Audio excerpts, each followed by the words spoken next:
Mr. West, you may begin. Thank you. First of all, I'd like to say thank you for electing me this past term.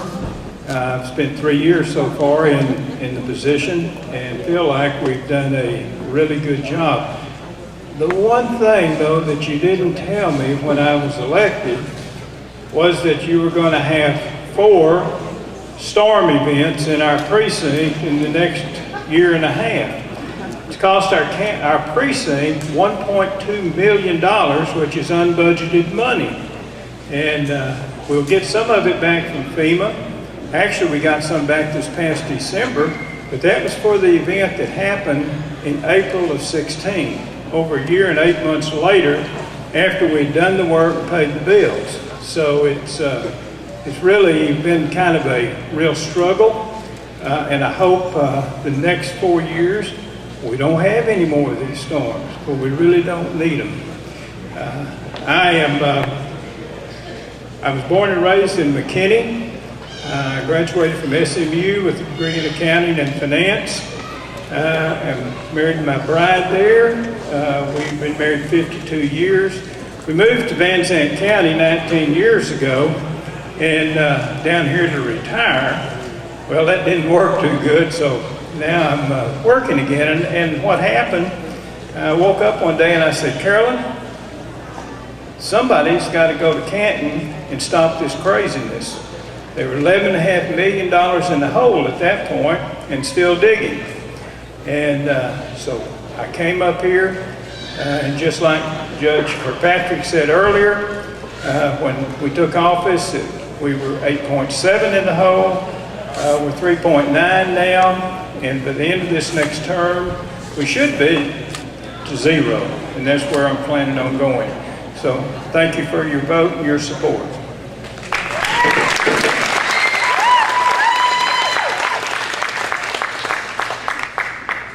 Mr. Barton, 2 minutes. My name is Brandon Barton. I graduated from Van High School. I've been here since 1985. I graduated from Texas Tech University with an animal science degree, and after that I went to work for Cargill Beef, and I went from a supervisor trainee to a distribution plant manager within a year.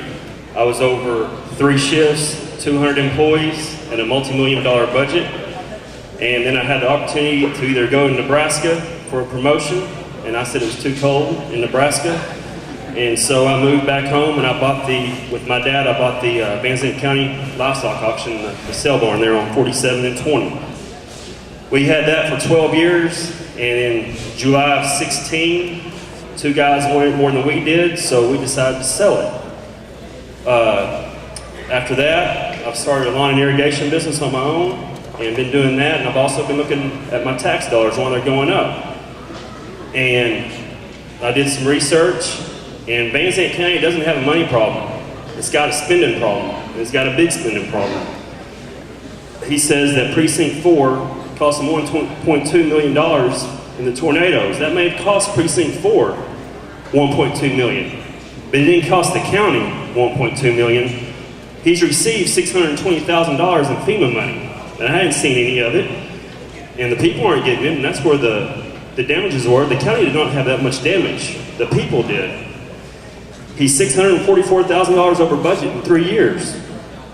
And as your commissioner, I will manage the budget, and I will get things done within the budget. And that's how it should be done. Thanks.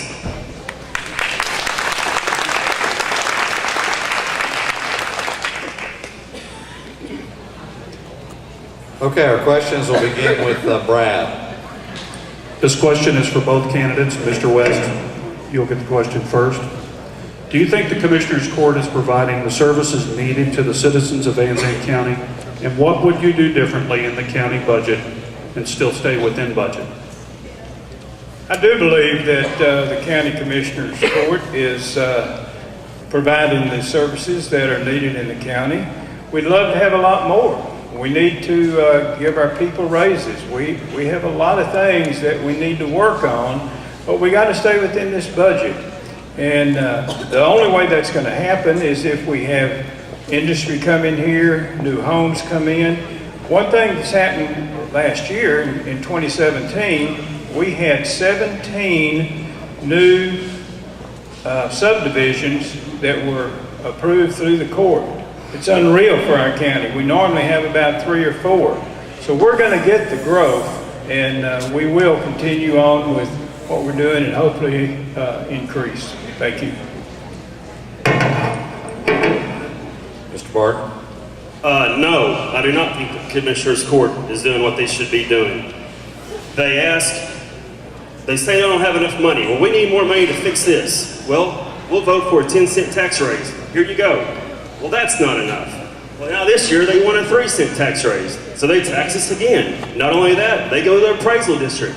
Hey, let's up their appraisal values. Let's get more tax money. Enough is never enough. They're always going to want more.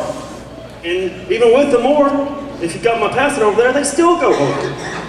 Something's got to end. They're just going to keep on taxing us and taxing us. And when I'm ready to retire, I'm just going to be working for taxes. So, no, I do not believe they are. It doesn't matter how much money you give them, they do not stay in their budget. And the proof is in the pudding, right here. If you go over there and look, it's right here. Thanks. Yes, Mr. West, 30 seconds. Thank you. First thing, the county court or no other group in the county have any control over the appraisal district. They do their own thing. They're a separate company. We don't do anything with that. The 10-cent road tax, we had no control over. It was brought to us by a group of citizens and it was passed by the county. We are staying within our budgets, and I don't, we have nearly 1,200 miles of county roads in this county. It costs $66,000 per mile. Oh, I gotta stop, excuse me. Yes, go ahead, Mr. Barton. I never said the commissioners are over their appraisal district, but they do influence them. And we are not staying within our budget. And yes, we have a lot of miles to build, but you do it within your budget. If you can't get it done that year because the money's not there, you have to tell somebody no. There has to be priorities. If there's a road that's heavily traveled over here and one that 2 cars go down over here, you have to get this heavily traveled road. You can't go get this one even though it's not within your budget. You have to be able to tell people no and go with what your money tells you to do. This is like if you're running a business. You gonna go do something that you don't have the money for? No, because you're gonna go broke. Mr. West, go ahead. Thank you. It's a really good thought. We could do that. No one would be happy with that approach. It costs, like I say, $66,000 per mile to overlay these roads. And we have, in our precinct, we have about 270 miles of road. Now you just multiply that number out and see what you come up with. We get each year, including the 10-cent tax, we get roughly $1 million, maybe just a little over $1.1 million to do. Thank you. We're going to if you wait, the next question is Road and Bridge. So we're going to go ahead and put it in there. You can get it in. You have a minute instead of 30 seconds. Brad, ask your question. And this is for both candidates. Mr. Barton, you can go first. Do you think Road and Bridge is getting its fair share of the budget to do the job necessary to repair and maintain our county roads? And what would you do differently in that portion of the budget? Yes, they're getting their fair share. You've got to manage it right. You can't go out and buy material that you don't have the money for. There is cheaper material there they can use. If you go on your county roads every day, you'll see 2 people in a flatbed truck with a shovel. We're paying 2 county employees to drive down a county road and put a shovel in a pothole. How much money is that waste? I don't know. It's a bunch. And you can do this in a more economically feasible way. Number one, half the problem with the roads is not the roads. It's the drainage. Nobody is cleaning ditches. There's brush, there's timber, they're everywhere on the ditches, and the water creates the problems. That can help out with about half of it. But yes, they're getting plenty of funds, they just don't know how to manage it. Mr. West, 1 minute. Here again, that sounds really good. However, we do clean roads, our bridges, we clean our ditches, we boom axe the roads. We know that water is the enemy of a road, and so we keep the water off of the road. There's some that you can't. Some of the older roads in our county, actually in our precinct, our county, these roads are very narrow and they have a very limited space that you can work. Some of them from the edge of the road to the actual property line is maybe 10 feet. Well, you can't dig a ditch in 10 feet and move water. So you have to do the best you can.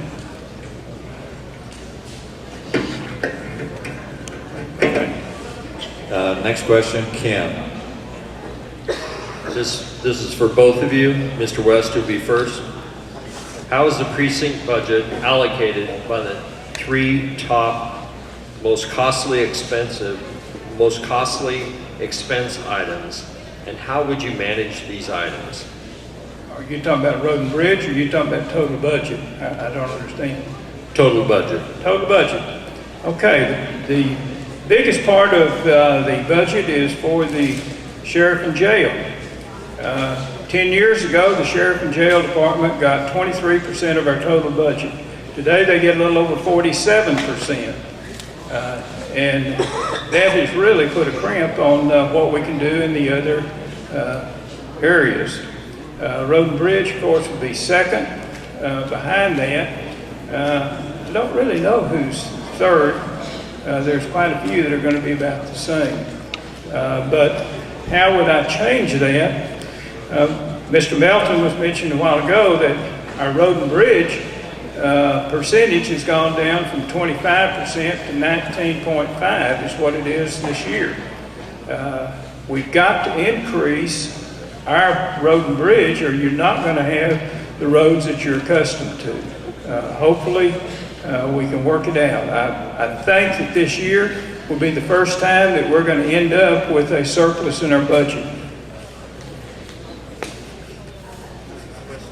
Mr. West, how is the precinct budget allocated by the top three most costly expense items, and how would you manage these items? Well, I don't know how they're allocated because I'm not in there, but how I would manage them is by priority. Is it the jail? Is it the roads? You have to put your priorities straight, and then you have to look at your money situation, what priorities, and then go from there. You have to manage it in the right way by priority. Okay, our next question is to Mr. Barton. You created a document that stated Mr. West has gone over budget by $644,000 in the last 3 years. Can you explain that document and what you would have done differently?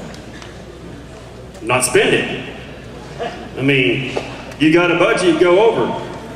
You can look at that $700,000 budget, he can have a reason for FEMA or tornadoes or whatever.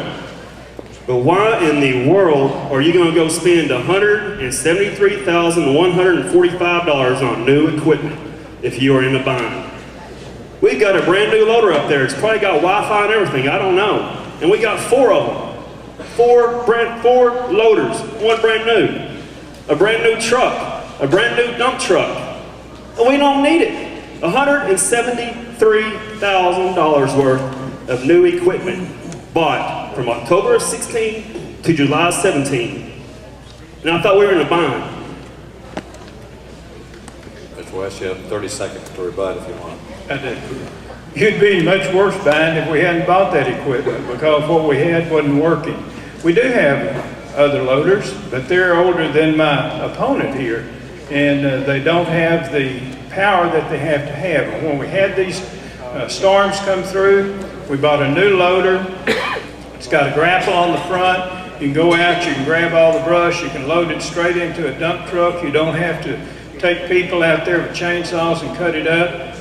It paid for itself in probably less than a month. So, Mr. Barton. Then why don't we sell the other 3 to get some money for? Hold on. And no, we don't need it. If we would have maintenance logs, I don't know if we do or not, one doesn't work. Why doesn't it work? Why doesn't it work? So we don't take care of our stuff because it's not ours. It's the taxpayers. They do not take care of the equipment. Can you go buy a brand new tractor when yours goes down? Can you go do that? No, we're going to fix it. But the county thinks they can go buy brand new stuff because it's your money, not ours. Mr. West. yes. I really don't know how to answer that because it's just so far out of range that it doesn't make a lot of sense. The equipment that we have, there is one loader, and it's going to be sold next month in an auction. We have an auction for the county equipment that will take place next month, includes stuff from the sheriff's office and other places. It'll be an online auction. We don't buy equipment that we don't need, and we do service our equipment continually. Okay, we'll have our closing statements now. And our first closing statement, 1 minute, will be Mr. Barton. I would like to be your commissioner because I can stay within budget. I've got common sense, and I'm not saying Mr. West doesn't. He does. I'm not saying that.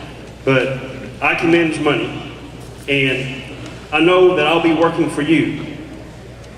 And $650,000 over budget, and we're $225,000 in the hole this year because we couldn't pay for our bills last year. That is not good. You cannot run a business like that, or your household, or anything else. And this is over 3 years. And if this continues, I'd hate to see the next 4 years. So I'd like to be your commissioner. I can do that. I know roads, and I think I'd be a good commissioner for you. Thank you.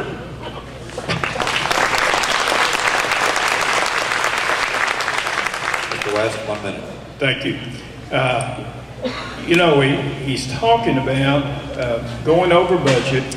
I just mentioned we spent $1.2 million on storms that came through. That's unbudgeted money. FEMA will pay us back about $700,000. And I say, we'll pay us back because we haven't gotten it yet. We got the biggest check we received from FEMA in December this past year, 3 months ago.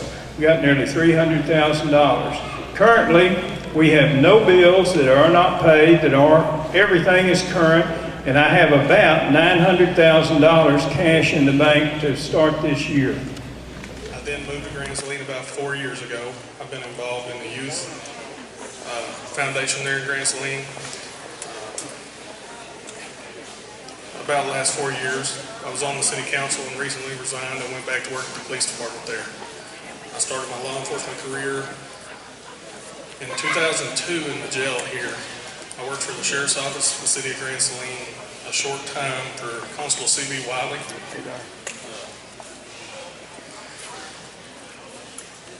I've resided in Precinct 1 for over 23 years. My wife's a lifelong resident of Grand Saline. My child goes to school in Grand Saline, and I'm committed to the community there. I'm asking you to give me your vote to be your full-time judge. I want to be there. I know that means working holidays, nights, weekends, and I'm going to have that as my only and full-time job.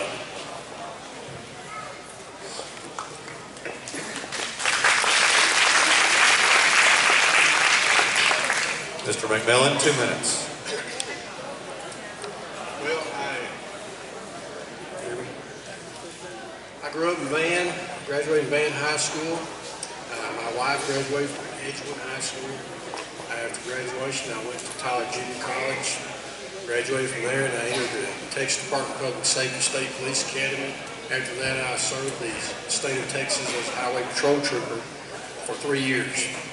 I then left there, went to the Dallas Fire Department, where I ended a career of over 30 years. 5 years was spent as a paramedic.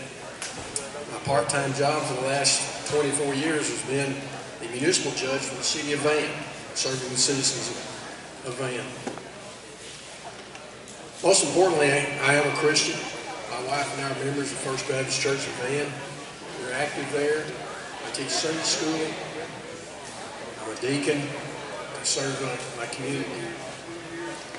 All of those values carry over to my position as a judge in the city of Van.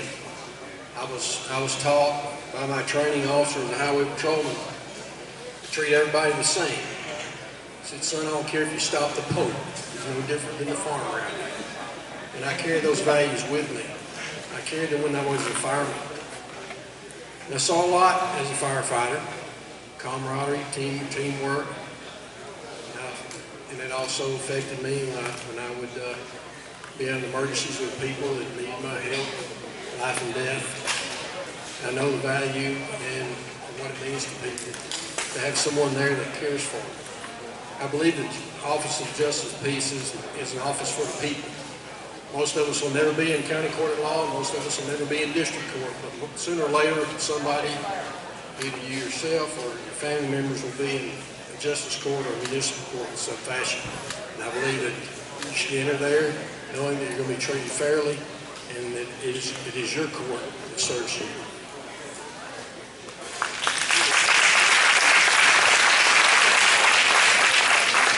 Thank you all. We'll have our questions now. You'll each have 1 minute to answer the question. If it's directed to both of you, you'll each answer and spend 1 minute. And then if you want to rebut, just give me a hand sign. If you'd like to respond, you'll have 30 seconds for those responses. I'll be asking the first question. It'll be to both of y'all. And Mr. Haley, you'll be answering first. Deciding the amount to set bail is difficult. If you set it too high, people can't post bond and it leads to jail overcrowding. Too low and people get out and don't show up for court. What are some of the factors you would use to determine the amount to set bail? The amount of bail is going to depend on your charge. It's also going to depend on your person's criminal record, if it's the 4th time, 5th time, or 1st time they've been through your court, as well as you have other ways to keep up with that person's bond conditions, GPS leg monitors. There's numerous things you can do other than bond. Bond's not meant to be a punishment. Okay, Mr. Haley. Sorry, Mr. McMillan. I do agree with Nick. It is not meant to be a punishment, and I think a lot of people that have a misunderstanding of setting a bond, and they view it as a punishment, and it's not meant to be. I believe that you can't determine what you're going to just have a flat bond rate for anybody. It has to be on a case-by-case basis, the offense, and how you view it will be if this person gets out. Should we keep him here a little longer? Should we just go ahead and set a low bond and let him out? You can never predict what a person is going to do when they leave that jail. Whether it's a low bond, a high bond, or what. We just can't predict that. So it's a case-by-case basis. Response, rebuttal. Thank you. If I can get those of y'all in the back of the convention center to kind of bring the noise level down a little bit, it would help us be able to hear the candidates and their answers to the questions. Thank you very much. Okay, our next question, Brad. This question is for both candidates. Mr. McMillan, you'll go first. The legislature made changes to the rules in justice court, including allowing litigants to non-lawyer representation or assisted representation in civil matters. Do you think this is a good change? If so, why? If not, why not? Well, in municipal court, we don't handle civil matters, and this is an area that I'm not real familiar with, but I am familiar with pro se defendants. Someone will ask me, should I get an attorney? I'm going to trial. I say, I can't give you legal advice, but I always err on the side of counsel. Because when you go to court, most likely in municipal court, you're going to be faced by a prosecutor anyway. Just because you can argue doesn't make you a lawyer. Just because you can wire a house doesn't make you an electrician. And so I believe that it should be open for people to have counsel always, but I can't answer any further than that. Taylor? I honestly would not want to go into a courtroom, be it a JP courtroom that's a people of the court, county court, or district court without an attorney. Being a peace officer for the last 11 plus years, I've always told people I can't give them advice, but if I was in their shoes, I would seek advice. Ken, next question. This is for both of you. First for Mr. Haley. What specific qualifications do you have to deal effectively with the responsibilities of the Justice of the Peace, including jail magistrate, serving a civil case, operating the Texas Electronic Registry, performing inquests, and trying Class C misdemeanors?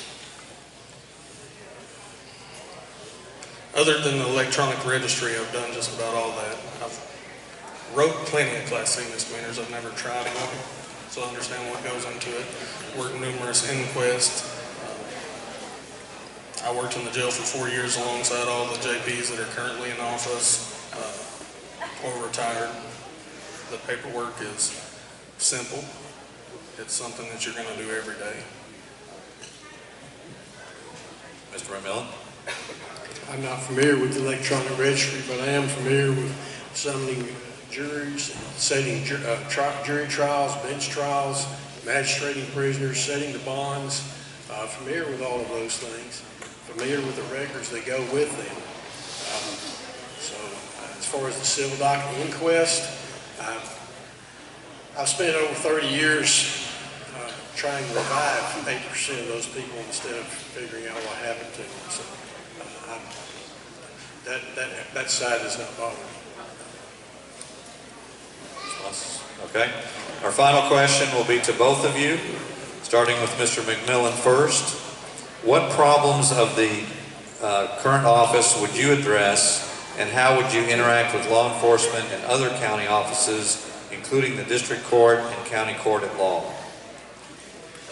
One of the largest issues facing JP courts is the same issue that faces municipal courts around the state, is that we have an overabundance of warrants.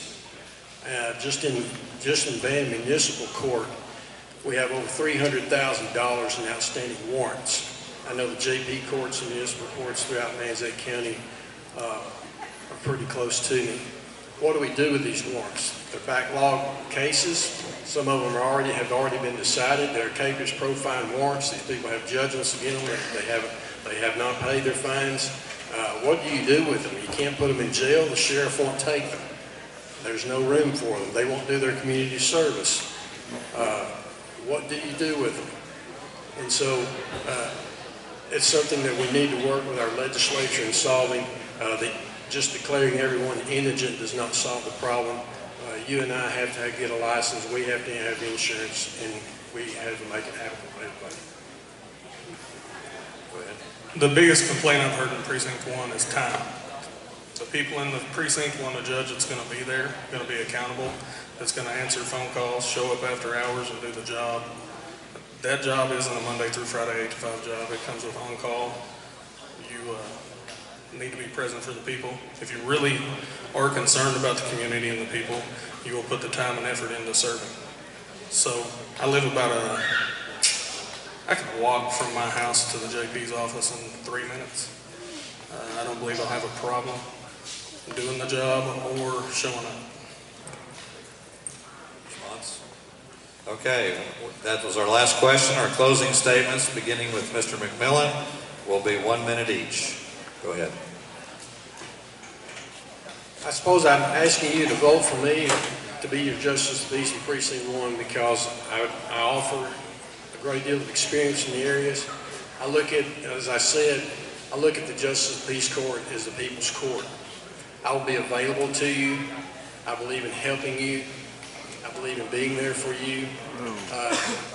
Justice of the Peace is going to be with you not just when you get a traffic ticket, not just because your relative got put in jail and he's over there to give him a warning and set a bond on him. Justice of Peace is going to be with you in one of those most difficult times in your life is when someone that you love has passed away. I believe I bring experience in being around numerous, hundreds and thousands of people in those times. And I will be there for you to help you in every way that I can. So I ask for your vote.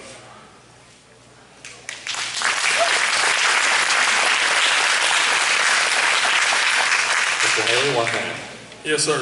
I plan to use my experience as a law enforcement officer in the county and the connections I have in the county to maintain a transparent office, adheres to the laws while being tough on crime. I have a true passion for serving my community and intend to stay integrated and work with our youth to assist them in making the right choices through our youth leadership and accountability program. I'm going to stay active in the community. I didn't 3 months ago decide I wanted to run for judge, so I started showing up to events. If you've lived in Grand Saline in the past 6 years, you've seen me everywhere. Like I said, I graduated high school in Edgewood. There's nowhere you can go in town that I'm not going to be there. Thank you all very much. First. My name is Tabitha McMullen, and I'm running for Justice of the Peace Precinct 2. I've worked at the county clerk's office for 7.5 years. I've worked with probates and guardianships and civils, juveniles and mentals. I've also backup criminal here or there. 3.5 years ago, I was promoted to Chief Deputy in the Van Zandt County Clerk's Office, which means I also handle some of the financial reports and doing the daily deposits alongside the clerk, Pam Pearman. I'm born and raised here in Van Zandt County. I know the community, I know the town, I know the roads. I'm familiar with that. Also, raised both of my children here. I've got a son who's graduated from Canton High School, who's now serving in the United States Marine Corps. I have my daughter who's 15, who is also attending Canton High School as a freshman, who is involved in sports and activities.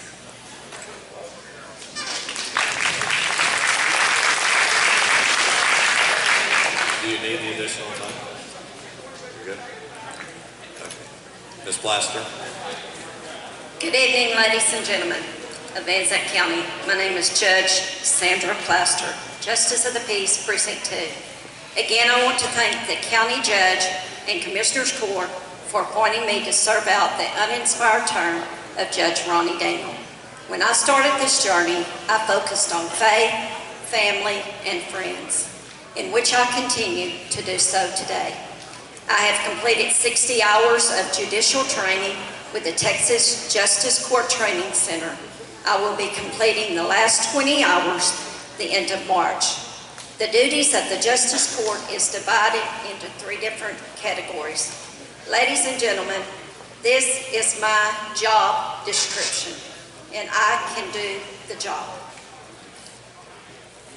I invite you to come by my table and review this list of duties. I work closely with law enforcement, DPS, Van Zandt County Sheriff's Department, police departments, Parks and Wildlife, and the fire marshals. I appreciate these ladies and gentlemen who serve and protect us daily. Our court is a people's court. We are honored to serve the citizens of Precinct 2 and all of Van Zandt County. My staff is very courteous, friendly, compassionate, and caring for the people we serve. I'm not running against anyone. I'm running for the opportunity to continue to serve the citizens of Precinct 2. We are blessed to live in a country where those who meet the qualifications to run for public office and wish to do so are afforded that right. I pledge to run a clean campaign. I defend the rights of those who seek the same position.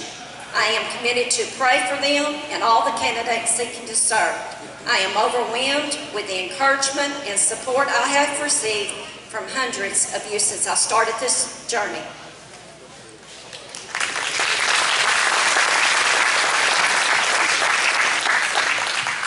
Ms. Ball, 2 minutes. I'm Sue Ball. I want to thank all of the ones that have supported me in my campaign as I seek the office of Justice of the Peace, Precinct 2. I am a proud 4th generation of Van Zandt County. My husband, Ricky, and I will celebrate our 50th anniversary in April. We have 2 children, a son and a daughter, and 4 grandchildren, and a daughter-in-law and a son-in-law. I fully believe it is important to be active in the community, and especially for someone who is seeking the public office and asking you for your vote. I have served our community in many capacities. Know most everyone here. I have been a volunteer coordinator for the Van Zandt County Emergency Management since the hurricanes in 2005. I'm a member of the long-term recovery group addressing the needs of our neighbors that have been in the recent tornadoes. I'm a charter member of the Hillcrest Cemetery. I am the Secretary-Treasurer of Marsh Chapel, Highland Cemetery, and coordinator of the Cox Cemetery for burials.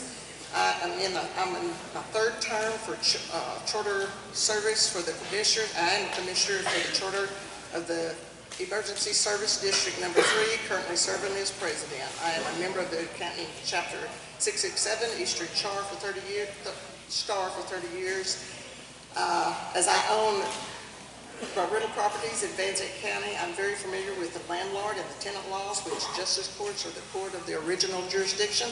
I also have work relationship with the law enforcement for the arraignments, but worked with them and been with them many years. I was working as a funeral director.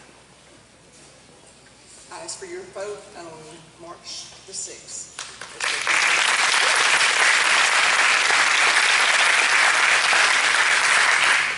Mr. Spradling, 2 minutes. I'm James Spradling. I'm running for Justice of the Peace in Precinct 2. I'm excited to be here today to share my vision of Justice of the Peace Court. I went to school here in Martins Mills. After that, I obtained my associate's degree while I was working with the Justice of the Peace here. My grandparents and grandmother and great-grandmother all lived in this county for a number of years.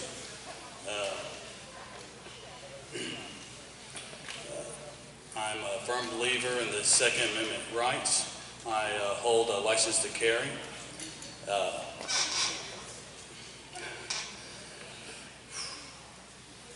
I know what happens whenever a judge doesn't do their job. I've seen the gears of the justice system slow down, come to a halt through my years working in the,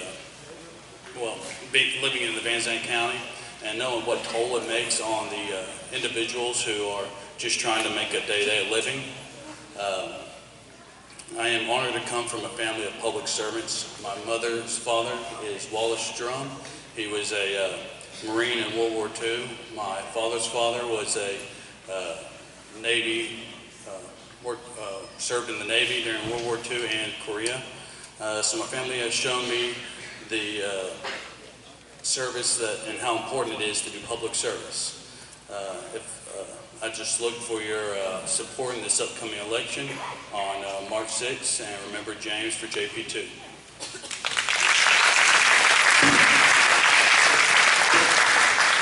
Okay, thank you all. We'll start our questions with Brad. You'll have 1 minute to answer the question. If it's to all the candidates, then each of y'all will answer the question with your 1 minute. Then if anyone cares to rebut, if you'll give me a hand signal, I will call on you to have 30 seconds, and I'll keep it going as long as it's productive. Okay, Brad. This question is for all candidates. Ms. McMullen, you'll answer the question first. Deciding the amount to set bail is difficult. If you set it too high, people can't post bond, and it leads to jail overcrowding. Too low, and people get out and don't show up for court. What are some of the factors you would use to determine the amount to set bail? I have not been involved in setting bail in a criminal case at this time. However, I have been in court where we're setting bails and bonds in other kind of cases. I agree with some people who spoke before me running for JP1, and it's going to be a base-to-base answer. It's not going to be a flat answer that you can just say it's always going to be this or it's always going to be that. It's going to depend on the crime. What did they do? You just can't just set just one thing. Also, it's going to depend on, again, someone else has already said this, it's going to depend on how many times that they've done it, how many offenses do they have. It's a base-to-base. Ms. Blaster? Setting bail is not I look at that as not a penalty for them. If they've done it one time, if it's the first time, I will work with them in consideration with the Sheriff's Department, with the overcrowding with the Sheriff's Department. If it's something that I can do to get them out of setting the bail low for a first-time offender, then I will do that. I have done that, and it has been productive. I had that case where one had 4 charges 4 times. I made it stiff, and he went off to TDC, I believe. Ms. Ball? I agree with Tabitha. It's according to whether they've been in trouble before, what their record is, because there's no set bail They all need a chance. If it's their first time, let them out. Maybe light. If it's harder, if they've been in there several times, then it needs to get a little bit stiffer as they go. So it's according to what their record is whenever they come into court. Mr. Spradley? Yeah, it doesn't sound like a broken record here almost, because it's pretty much exactly what you're going to be doing. You're going to be looking at what they've done, looking at their past history, and judging by that on what kind of, how stiff you're going to do, or if you're going to do a PR bond, or if you're going to do a leg monitor, or what conditions you also add to it as well. You know, they also have some guidelines already in set, I'm sure, from, you know, once we get our training complete, to go off of that as well. But I mean, it's just going to be a case-by-case basis, and it depends on how often they've recommitted and whatnot. Anyone care to respond? Okay, next question is from Ken. This is for everybody. Ms. Plaster, you'll be first though. The legislature made changes to the rules in the Justice Court, including allowing litigants to non-lawyer representation or assisted representation in civil matters. Do you think this is a good change? Why or why not? And please explain. To some degree, it is a good change, and to some degree, it's not a good change. If we cannot give legal advice, we will not, our office does not give legal advice. If it's something that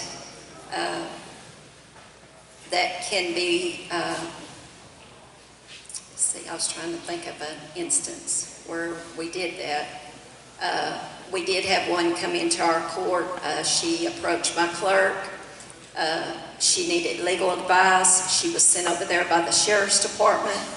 I called the sheriff's department. They said they didn't send no one over there, so I knew that they were trying to get to the court.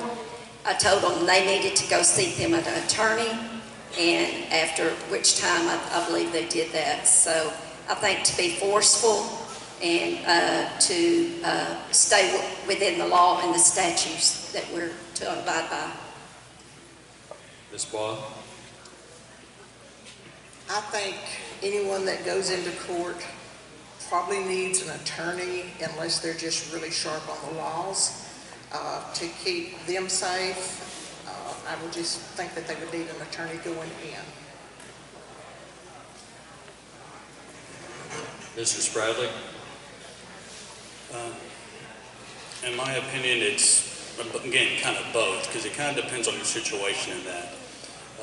Of course, it's always good to have someone whose profession is the law, to have that on your side and back you whenever you're having any kind of legal problems, whether it be small claims, evictions, whatever you're going through.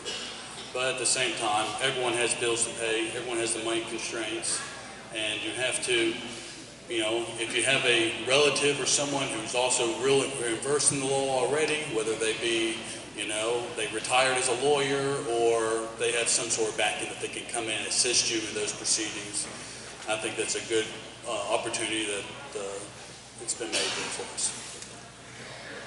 Ms. McMillan? Unfortunately, you can't do both sides, because I see both sides. A lot of people don't have the money for an attorney, and then they're going to have to pay for an attorney, and then that's an additional expense. On the other side of that, I've seen cases working in the court system. I've seen cases that didn't have attorneys that ended up to be a real mess because people don't know the law. If you're not dealing with it on a daily basis, if it's not something that you do on a regular basis, you have no idea what the law is, then you can actually end up causing more harm than good.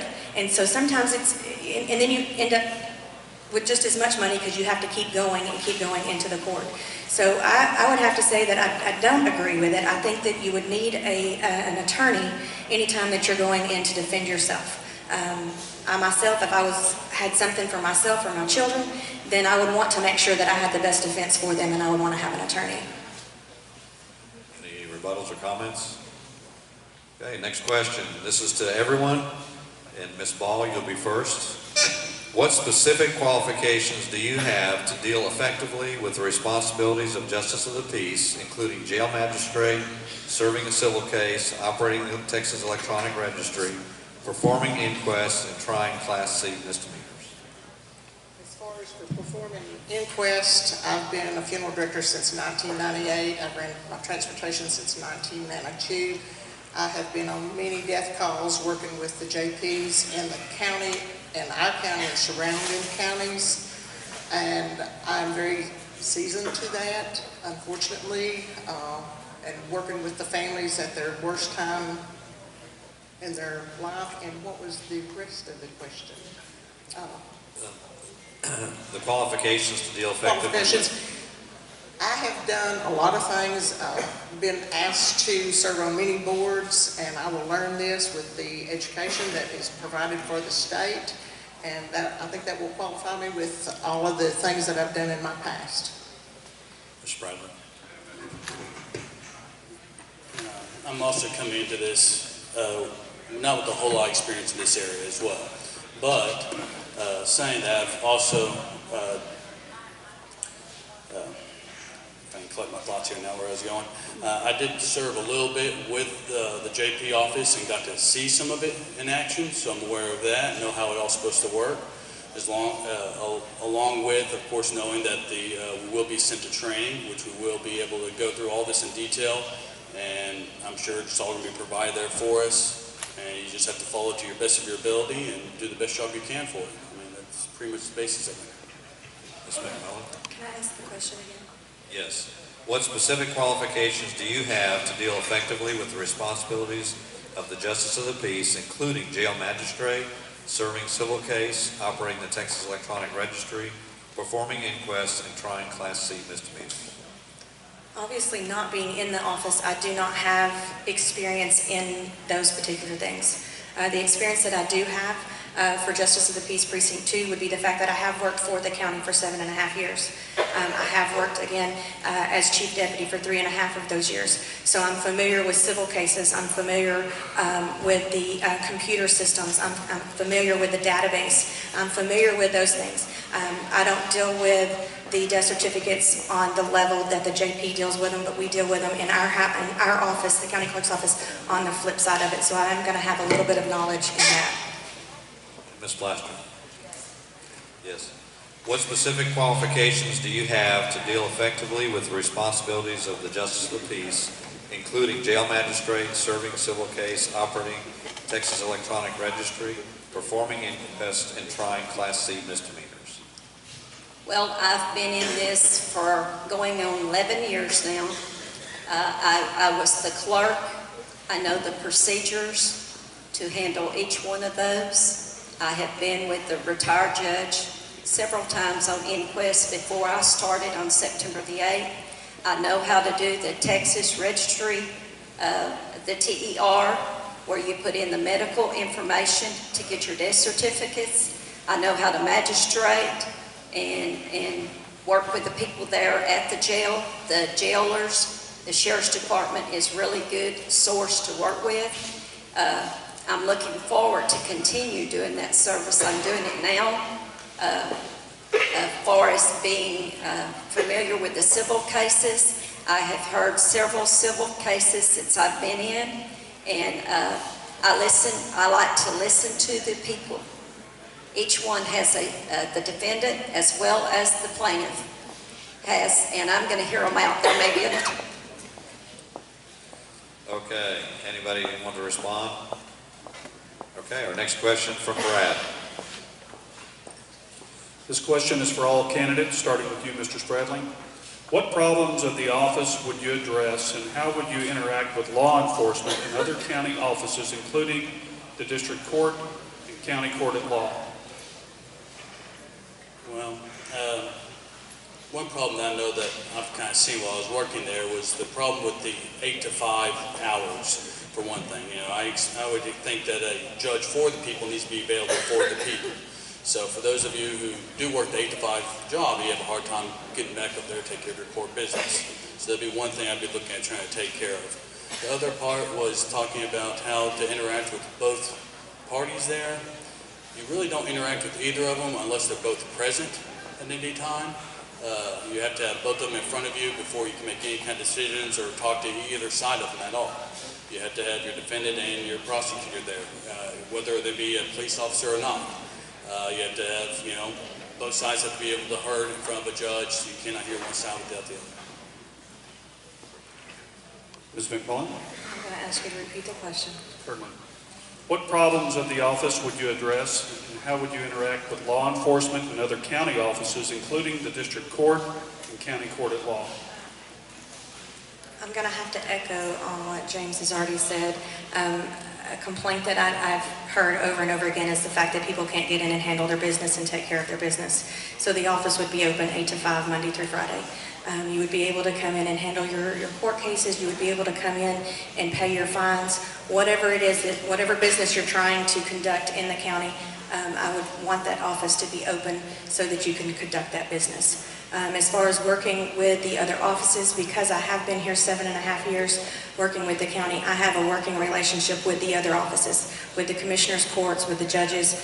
So I believe that I would be able to conduct that. The sheriff's office, I don't know very many of them, but I'm sure that we'd be able to work with them. Thank you, Ms. Plaster. Repeat that, please. What problems of the office would you address, and how would you interact with law enforcement and other county offices, including the district court and county court at law? The district court and the county court at law, we work together good. We do appeals where we send those to county court at law, and we expedite those pretty well. I work on hand with far as the district court we don't work that much with, but I'm willing to work with anyone. That's one thing that I have tried to strive to do. Far as the office and what I would change, it is apparent that my opponents on the time factor, I could go into that. It's a very long story. We're in-housed with probation department and indigency care, as well as First Monday that comes around once a month.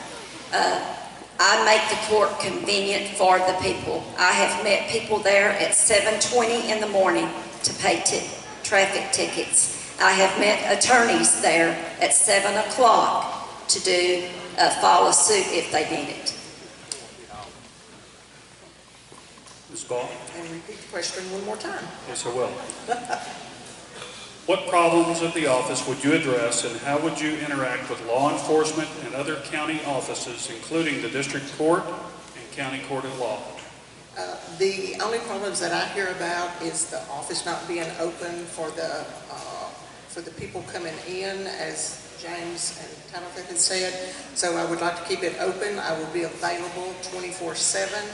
I've worked 24/7 for the last 30 years in my working career, so I would be there to do. I think I will work well with the court systems. I know all of most of the law enforcement. I've worked with them, and like going out on inquest now with the ones whenever I'm working with for the funeral homes.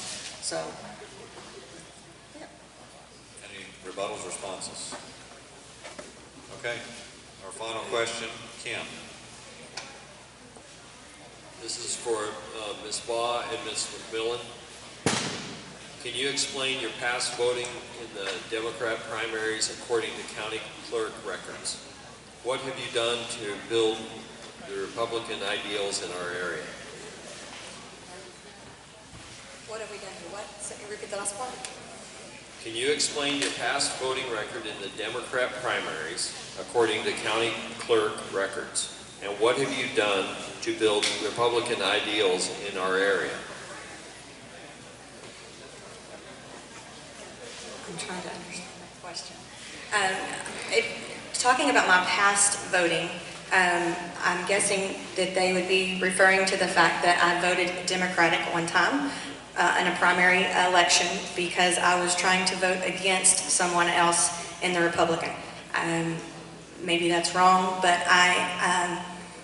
I really believe that sometimes we have to not look at whether a person is Democrat or Republican, whether a person is one ethnicity or another. But we have to look at the character of the individual, and we have to make sure that the character of that individual is going to do what it is that we're asking them to do and what it is that we are voting them in to do. Just because they're a Democrat or Republican doesn't make them right or wrong. Ms. Baugh? I have voted on the Democrat ticket in a presidential election because one, that I did not want to get it. I am a Republican, but I will vote for the person that I feel will fill the job the best, whether it be Democrat or Republican. But I consider myself a Republican from the heart. Okay, we'll have our closing statements now. Each of y'all will have 1 minute for closing statements, and we'll go in reverse order. So Mr. Spradling, you'll be first. 1 minute. That's all right. If elected, I will be a judge that will respect and treat everyone fairly and with dignity. I will find effective solutions and handle each case efficiently according to the law. I will ensure that the court is open at convenient times to the public. I am James Spradling, and I'm looking for your vote on March 6th. Remember James for JP2.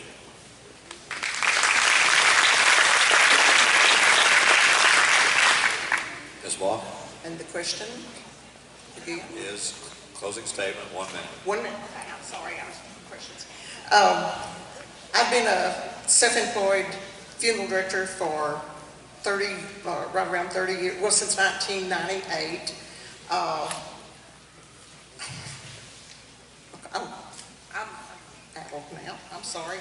I'm currently in, I just lost it. I'm nervous. Okay, I'll just say, although I'm not serving as Justice of the Peace now, I'm dedicated to anything that I've ever worked at, anything that I have been asked to do. I have common sense. I'm honest and fair, and I have accountability and integrity, and I will be the best JP that it could possibly be for me.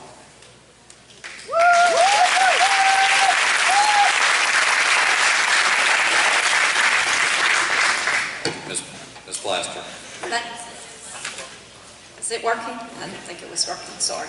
Ladies and gentlemen, I want to thank you for coming out tonight, and I thank you moderators for the questions and for the time that you have spent to put this debate on. I want to specifically talk to the Precinct 2 voters that's out there tonight. Ladies and gentlemen, I'm the only one on this stage that can do this job. I'm doing this job, I have done this job, and I will continue to do this job. Our court is a very friendly court. I want to expound on the opening on 8 to 5. Are you going to make it convenient for yourself, or are you going to make it convenient for the people that you serve? The people that you serve, if you take a poll out there, I guarantee you that you're going to find that they want convenience, not an 8 to 5 job. And I want to thank you for coming tonight, and God bless Texas, as well as God bless Van Zandt County. Ms.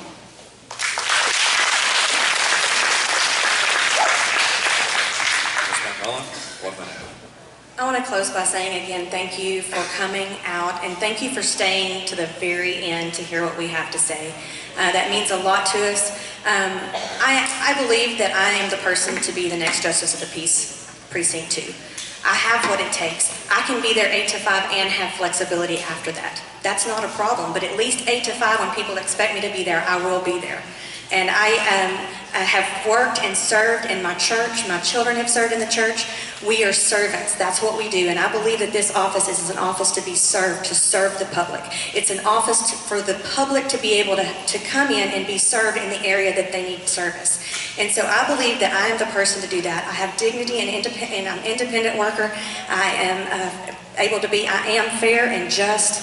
I believe that I am the perfect person, Tabitha, for Justice of the Peace, Precinct 2 on March 6th. Thank you.